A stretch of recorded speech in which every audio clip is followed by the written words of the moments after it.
ನಮಸ್ಕಾರ, ನೀವು ನೋಡ್ತಾ ಇದ್ದೀರಾ ಸ್ಪೀಡ್ ನ್ಯೂಸ್ ಕನ್ನಡ. ನಾನು ಸುಷ್ಮಿತಾ ನಟರಾಜ್. ಕೆಪಿಸಿಸಿ ಸಂಘಟನೆ ಬಲಗೊಳಿಸಲು ಇದೀಗ ಬಿಕೆ ಹರಿಪ್ರಸಾದ್ ಅವರು ಒಂದು ಭರ್ಜರಿ ಪ್ಲಾನ್ ಅನ್ನ ಮಾಡ್ಕೊಂಡಿದ್ದಾರೆ. ಏನಪ್ಪಾ ಅದು ಅಂತ ಅಂದ್ರೆ, ಸರ್ವ ಸದಸ್ಯರ ಸಾಮಾನ್ಯ ಸಭೆಯಲ್ಲಿ ಒಂದು ರೀತಿ ಮಹತ್ವದ ಚರ್ಚೆ ಕೂಡ ನಡೀತಾ ಇದೆ. ಯಾವೆಲ್ಲ ರೀತಿ ಚರ್ಚೆ ನಡೀತಾ ಇದೆ, ಏನಿದು ಪ್ಲಾನ್, ಇವೆಲ್ಲವನ್ನು ಸಹ ನೋಡ್ತಾ ಹೋಗೋದಾದ್ರೆ, ಹೊಸ ಕೆಪಿಸಿಸಿ ಅಧ್ಯಕ್ಷರಾಗಿ ಅಧಿಕಾರವನ್ನ ವಹಿಸಿಕೊಂಡಿರುವಂತಹ ಹಿರಿಯ ನಾಯಕರಾದಂತಹ ಬಿಕೆ ಹರಿಪ್ರಸಾದ್ ಅವರು ಇದೀಗ ಕೆಪಿಸಿಸಿ ಸಂಘಟನೆಯನ್ನ ಬಲಗೊಳಿಸಲು ಇದೀಗ ಮುಂದಾಗಿರುವಂತದ್ದು. ಇನ್ನು ಮಹತ್ವದ ಹೆಜ್ಜೆಯಾಗಿ 4-5 ವರ್ಷಗಳ ಬಳಿಕ ಇದೇ ಮೊದಲ ಬಾರಿಗೆ ಸರ್ವ ಸದಸ್ಯರ ಸಾಮಾನ್ಯ ಸಭೆಯನ್ನ ನಡೆಸೋದಕ್ಕೆ ಇದೀಗ ಮುಂದೆ ಆಗಿದ್ದಾರೆ. ಈ ಸಭೆಯಲ್ಲಿ ಸಚಿವರು, ಶಾಸಕರು ಸೇರಿದಂತೆ ಎಲ್ಲಾ ರೀತಿಯಲ್ಲೂ ಸಹ ಕೆಪಿಸಿಸಿ ಸದಸ್ಯರು ಸಹ ಒಂದೆಡೆ ಸೇರಲಿರುವಂತದ್ದು. ಇನ್ನು ಈ ಸಭೆಯಲ್ಲಿ SIR ವಿಚಾರ ಕೂಡ ಪ್ರಸ್ತಾಪವಾಗ್ತಾ ಇದೆ. ತಳಮಟ್ಟದಿಂದ ಪಕ್ಷ ಸಂಘಟನೆ ನಡೆಸಲು ಇದೀಗ ಸಿದ್ಧತೆಯನ್ನ ಮಾಡಿಕೊಳ್ತಾ ಇದೆ ಅನ್ನುವಂತಹ ಮಾತು ಸಹ ಇದೀಗ ಕೇಳಿ ಬಂದಿರುವಂತದ್ದು. ಇನ್ನು ಸಂಘಟನೆಯಲ್ಲಿ ನಿಷ್ಕ್ರಿಯ ಆಗಿರುವವರನ್ನ ಕೈಬಿಟ್ಟು ಪಕ್ಷಕ್ಕಾಗಿ ದುಡಿಯುವಂತಹ ಉತ್ಸಾಹಿಗಳಿಗೆ ಮಣೆ ಹಾಕೋದಕ್ಕೆ ಇದೀಗ ಯೋಜನೆಯನ್ನ ರೂಪಿಸಿಕೊಳ್ಳಲಾಗ್ತಾ ಇದೆ ಅಂತ ಇದೀಗ ತಿಳಿದು ಬಂದಿರುವಂತದ್ದು. ಇನ್ನು ಈಗ ಕೆಪಿಸಿಸಿಯಲ್ಲಿ ನಾನು ಈಗಾಗಲೇ ತಿಳಿಸಿದಂತೆ ಏನಿದು ಭರ್ಜರಿ ಪ್ಲಾನ್, ಇದನ್ನ ನೋಡೋದಾದ್ರೆ, ಕೆಪಿಸಿಸಿ ಅಧ್ಯಕ್ಷರಾಗಿ ಬಿಕೆ ಹರಿಪ್ರಸಾದ್ ಅವರು ಅಧಿಕಾರವನ್ನ ಸ್ವೀಕಾರ ಮಾಡಿರ್ತಾರೆ. ಇನ್ನು ಕಾಂಗ್ರೆಸ್ ಪಕ್ಷದ ಸಂಘಟನೆಯಲ್ಲಿ ಮಹತ್ವದ ಜವಾಬ್ದಾರಿಯನ್ನ ರಾಷ್ಟ್ರೀಯ ಮಟ್ಟದಲ್ಲಿ ನಿರ್ವಹಿಸಿರುವಂತಹ ಬಿಕೆ ಹರಿಪ್ರಸಾದ್ ಅವರಿಗೆ ಇದೀಗ ಕೆಪಿಸಿಸಿ ಅಧ್ಯಕ್ಷ ಸ್ಥಾನದ ಜವಾಬ್ದಾರಿಯನ್ನ ನೀಡಲಾಗಿದ್ದು, ಇದರ ಬೆನ್ನಲ್ಲೇ ಇದೀಗ ಪಕ್ಷ ಸಂಘಟನೆಗೆ ಚುರುಕು ನೀಡಲು ಇದೀಗ ಅವರು ಮುಂದಾಗಿರುವಂತದ್ದು. ಒಟ್ಟಾರೆ ಇದರ ಮುಂದುವರೆದ ಭಾಗವಾಗಿ ಇದೀಗ ಕೆಪಿಸಿಸಿ ಸರ್ವ ಸದಸ್ಯರ ಸಾಮಾನ್ಯ ಸಭೆಯನ್ನ ಇದೀಗ ಬೆಂಗಳೂರಿನಲ್ಲಿ ನಡೆಸೋದಕ್ಕೆ ನಿರ್ಧಾರವನ್ನ ಮಾಡಿದೆ. ಇನ್ನು ಮಂಗಳವಾರ ಅರಮನೆ ಮೈದಾನದಲ್ಲಿ ಕೆಪಿಸಿಸಿ ಸರ್ವ ಸದಸ್ಯರ ಸಾಮಾನ್ಯ ಸಭೆ ನಡೆಯಲಿದ್ದು, ಈ ಸಭೆಯಲ್ಲಿ ಸಿಎಂ DK ಶಿವಕುಮಾರ್, ಮಾಜಿ ಸಿಎಂ ಆದಂತಹ ಸಿದ್ದರಾಮಯ್ಯನವರು, ಸಚಿವರು, ಶಾಸಕರು ಸೇರಿದಂತೆ ಕೆಪಿಸಿಸಿ ಸದಸ್ಯರು ಸಹ ಇಲ್ಲಿ ಭಾಗಿಯಾಗ್ತಾ ಇದ್ದಾರೆ.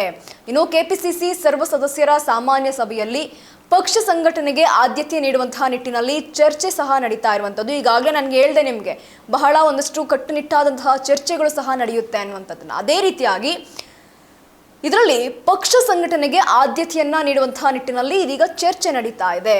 ಇನ್ನು ಅದೇ ರೀತಿಯಾಗಿ ತಳಮಟ್ಟದಲ್ಲಿ ಪಕ್ಷ ಸಂಘಟನೆಯನ್ನ ಮಾಡೋದು, ಇನ್ನು ಅದಕ್ಕೆ ಸೈದ್ಧಾಂತಿಕ ಸ್ವರೂಪವನ್ನ ನೀಡುವಂತಹ ನಿಟ್ಟಿನಲ್ಲಿ ಇದೀಗ ಚರ್ಚೆ ಹಾಗೂ ಕೆಲವೊಂದು ಸಲಹೆ ಸೂಚನೆಗಳನ್ನ ನೀಡುವಂತಹ ಸಾಧ್ಯತೆ ಸಹ ಈ ಒಂದು ಸಭೆಯಲ್ಲಿ ನಡೆಯುವಂಥದ್ದು. ಇನ್ನು ಅದೇ ರೀತಿಯಾಗಿ ರಾಜ್ಯದಲ್ಲಿ SIR ಪ್ರಕ್ರಿಯೆ ನಡೀತಾ ಇದೆ, ಸಾಕಷ್ಟು ದೊಡ್ಡ ಮಟ್ಟದಲ್ಲಿ ನಡೀತಾ ಇದೆ. ಒಂದಷ್ಟು ಹೇಳಿಕೆಗಳನ್ನ ನೀವು ಈಗಾಗಲೇ ನೋಡ್ಬೋದು, ಒಂದಷ್ಟು ಪ್ರಕರಣಗಳನ್ನ ಏನೆಲ್ಲ ಆಗ್ತಾ ಇದೆ ಈ SIR ಅನ್ನೋಂಥದ್ರಲ್ಲಿ. ಇನ್ನು SIR ವಿಚಾರವಾಗಿ ಬಿಜೆಪಿ ಹಾಗೂ JDS ರಾಜ್ಯ ಸರ್ಕಾರದ ವಿರುದ್ಧ ಆರೋಪವನ್ನ ಮಾಡ್ತಾ ಇದೆ.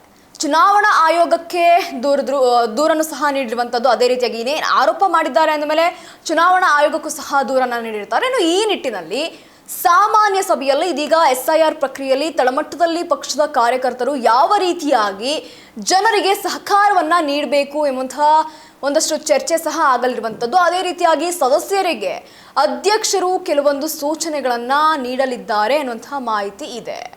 ಇನ್ನು ಈ ಕೆಪಿಸಿಸಿ ಸಭೆ, ಅದರಲ್ಲೂ ಪ್ರಮುಖವಾಗಿ ಕೆಪಿಸಿಸಿ ಸರ್ವ ಸದಸ್ಯರ ಸಾಮಾನ್ಯ ಸಭೆ ಕಳೆದ 4-5 ವರ್ಷಗಳಿಂದ ನಡೆದೇ ಇರಲಿಲ್ಲ. ಪಕ್ಷ ಸಂಘಟನೆ ನಿಟ್ಟಿನಲ್ಲಿ ಈ ಸಭೆ ಮಹತ್ವವನ್ನ ಪಡೆದುಕೊಳ್ತಾ ಇರುವಂಥದ್ದು. ಇದೀಗ ಪಕ್ಷದ ಕಾರ್ಯಕ್ರಮ ಸಂಘಟನೆಯನ್ನ ತಳಮಟ್ಟದಲ್ಲಿ ಬಲಗೊಳಿಸುವಂತಹ ಉದ್ದೇಶದಿಂದ ಈ ಸಭೆ ಇದೀಗ ಮಹತ್ವವನ್ನ ಪಡ್ಕೊಂಡಿದೆ. ಇನ್ನು DK ಶಿವಕುಮಾರ್ ಅವರು ಕೆಪಿಸಿಸಿ ಅಧ್ಯಕ್ಷರಾಗಿದ್ದಾಗ ಇದೇ ಕೆಪಿಸಿಸಿ ಘಟ್ಟವನ್ನ ಇದೀಗ ಪುನರ್ರಚನೆ ಮಾಡೋದಕ್ಕೆ ಇದೀಗ ಬಿಕೆ ಹರಿಪ್ರಸಾದ್ ಅವರು ಸಹ ಮುಂದಾಗಿದ್ದಾರೆ. ಇನ್ನು ಶೀಘ್ರದಲ್ಲಿ ಇದಕ್ಕೆ ಚಾಲನೆ ಸಹ ಸಿಗ್ತಾ ಇದೆ. ಎಲ್ಲಾ ಸಮುದಾಯಗಳನ್ನ, ಸಂಘಟನೆಗಳನ್ನ ಒಳಗೊಳ್ಳುವಂತಹ ನಿಟ್ಟಿನಲ್ಲಿ ಇದೀಗ ಪುನರ್ರಚನೆಗೆ ಆದ್ಯತೆಯನ್ನ ನೀಡಲಾಗಿರುವಂಥದ್ದು. ಇನ್ನು ಆಗಸ್ಟ್ ಬಳಿಕ ರಾಜ್ಯ ಕಾಂಗ್ರೆಸ್ಗೆ ಹೊಸ ರೂಪವನ್ನ ಕೊಡೋದಕ್ಕೆ ಇದೀಗ ಬಿಕೆ ಹರಿಪ್ರಸಾದ್ ಅವರು ಒಂದು ಭರ್ಜರಿ ಪ್ಲಾನ್ ಅನ್ನ ಮಾಡ್ಕೊಂಡಿದ್ದಾರೆ. ಹೊಸ ತಂಡದೊಂದಿಗೆ 2028ರ ಚುನಾವಣೆಗೆ ಈಗಿನಿಂದಲೇ ಅಖಾಡಕ್ಕಿಳಿಯಲು ಇದೀಗ ತಂತ್ರವನ್ನ ರೂಪಿಸಿಕೊಂಡಿದ್ದಾರೆ ಅನ್ನುವಂತಹ ಹೇಳಿಕೆ ಸಹ ಬಂದಿರುವಂಥದ್ದು. ಇನ್ನು ನಿಷ್ಕ್ರಿಯರನ್ನ ಕೈಬಿಟ್ಟು ಪಕ್ಷಕ್ಕಾಗಿ ಕೆಲಸ ಮಾಡುವಂತಹ ಉತ್ಸಾಹಿಗಳಿಗೆ ಅವಕಾಶ ನೀಡೋದಕ್ಕೆ ಒಂದು ಭರ್ಜರಿ ಪ್ಲಾನ್ ಅನ್ನ ಮಾಡ್ಕೊಳ್ಳಲಾಗಿದೆ. ಕೆಪಿಸಿಸಿ ಕಾರ್ಯದರ್ಶಿಯಾಗಿರ್ಬೋದು, ಪ್ರಧಾನ ಕಾರ್ಯದರ್ಶಿ ಆಗಿರ್ಬೋದು, ಇವೆಲ್ಲರನ್ನು ಸಹ ಸೇರಿದಂತೆ ಹಲವು ಸ್ಥಾನಗಳಿಗೆ ಇದೀಗ ನಿಷ್ಕ್ರಿಯ ಪದಾಧಿಕಾರಿಗಳಿಗೆ ಒಂದು ರೀತಿ ಕೋಕ್ ಕೊಡುವಂತಹ ಸಾಧ್ಯತೆ ಸಹ ಇರುವಂಥದ್ದು. ಮತ್ತೆ ಪಕ್ಷವನ್ನ ಅಧಿಕಾರಕ್ಕೆ ತರುವಂತಹ ಸಂಕಲ್ಪದೊಂದಿಗೆ ಇದೀಗ ಪುನರ್ರಚನೆಗೆ ಒಂದು ರೀತಿ ಕೈ ಹಾಕ್ತಾ ಇರುವಂತಹ ಹರಿಪ್ರಸಾದ್ ಅವರು ಈ ನಿಟ್ಟಿನಲ್ಲಿ ಹೆಚ್ಚಿನ ಆದ್ಯತೆಯನ್ನ ನೀಡುವಂತಹ ಸಾಧ್ಯತೆ ಇದೆ.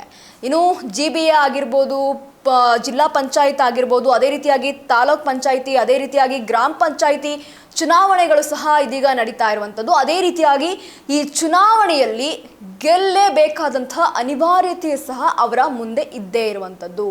ಇನ್ನು ನಾಳೆ ನಡೆಯುವಂತಹ KPCC ಸಭೆ ಯಾವೆಲ್ಲ ರೀತಿಯಲ್ಲಿ ಒಂದಷ್ಟು ಮಹತ್ವವನ್ನ ಪಡ್ಕೊಳ್ಳುತ್ತೆ, ಸರ್ವ ಸದಸ್ಯರ ಸಭೆಯಲ್ಲಿ ಏನೆಲ್ಲ ಆಗುತ್ತೆ ಅನ್ನೋದನ್ನ ಮಾತ್ರ ಕಾದ್ ನೋಡ್ಬೇಕಾಗಿದೆ. ಈಗಾಗಲೇ ನಾವು ತಿಳಿಸಿದಂತೆ ಸಾಕಷ್ಟು ರೀತಿಯಲ್ಲಿ ಒಂದಷ್ಟು ಮಾತುಕತೆಗಳು ನಡೆಯುತ್ತೆ, ಒಂದಷ್ಟು ಚರ್ಚೆಗಳು ನಡೆಯುತ್ತೆ. ಅದೇ ರೀತಿಯಾಗಿ ಹರಿಪ್ರಸಾದ್ ಅವರ ಒಂದಷ್ಟು ಪ್ಲಾನ್ಗಳ ಬಗ್ಗೆನೂ ಸಹ ನಾವು ತಿಳಿಸ್ಕೊಟ್ವಿ. ಅದೇ ರೀತಿಯಾಗಿ ನಾಳೆ ನಡೆಯುವಂತಹ ಚರ್ಚೆಯಲ್ಲಿ ಯಾವೆಲ್ಲ ರೀತಿಯ ಬೆಳವಣಿಗೆಗಳಾಗುತ್ತೆ ಅನ್ನೋದನ್ನ ಮಾತ್ರ ಕಾದ್ ನೋಡ್ಬೇಕಿದೆ. ಇದಾಗಿತ್ತು ಈ ಕ್ಷಣದ ಸುದ್ದಿ. ಮತ್ತಷ್ಟು ಅಪ್ಡೇಟ್ಸ್ಗಾಗಿ ನೀವು ನೋಡ್ತಾ ಇರಿ ಸ್ಪೀಡ್ ನ್ಯೂಸ್ ಕನ್ನಡ. ಸುದ್ದಿ ನಿಮ್ಮದು, ವೇಗ ನಮ್ಮದು.